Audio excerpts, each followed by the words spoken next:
How do you rank a country as strong? The military and economy are fine, but for the common people, what counts is a strong passport and a strong currency, the ability to travel visa-free, the option of using your currency abroad. It invokes a sense of national pride. In fact, let me ask you this. How would you feel if you could use the rupee while traveling outside India? It's not happening tomorrow, but it will in due course. India's Reserve Bank has taken the first steps in this direction. India is working to internationalize the rupee. And it's starting with business transactions. Traders are being given the option to settle transactions in the Indian rupee. It began in December 2022. Russia and Sri Lanka were among the first to make the switch. They settled trade transactions in the Indian rupee. And since then, more countries have signed up. I have a list. Besides Russia and Sri Lanka, Mauritius, Malaysia, Singapore, Myanmar, Israel and Germany, they've all made arrangements to make payments in the Indian rupee. All of these countries have opened special accounts and they're ready to trade in the rupee. So how does the system work? What you need is a special account. It's called a vostro account. Vostro is a Latin word. Vostro means yours. Now, a vostro account is opened by a bank in India, but it's operated on behalf of another bank, usually in another country. Let me explain this with a simple example. Suppose an entity in Russia wants to make payments in rupees. It will reach out to an Indian bank. It will ask the Indian bank to open an account and to accept payments on its behalf. Meaning, the Indian bank will accept payments on behalf of the Russian entity. So for anything that you get from Russia or any bill that is raised, you can deposit the payment in this account in India. In Indian rupees. You can make this payment in Indian rupees in an Indian bank. Meanwhile, another bank in Russia will make an entry of this deposit in its books. So the money basically belongs to the Russian bank. It is just being kept in the Indian bank. How can Russia access it? How does it get to Russia or the Russian entity?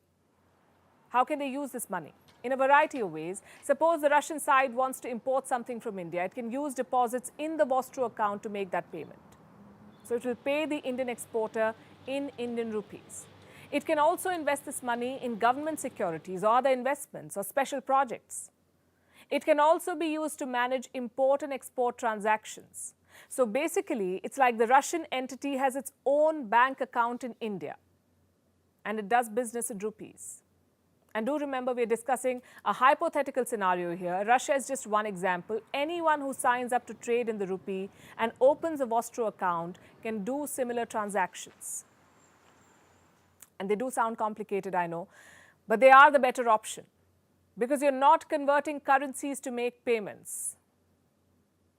So here's the next question. How does this help India? Why do it at all? Again, I have a list. Benefit number one, it can help India manage its foreign reserves better.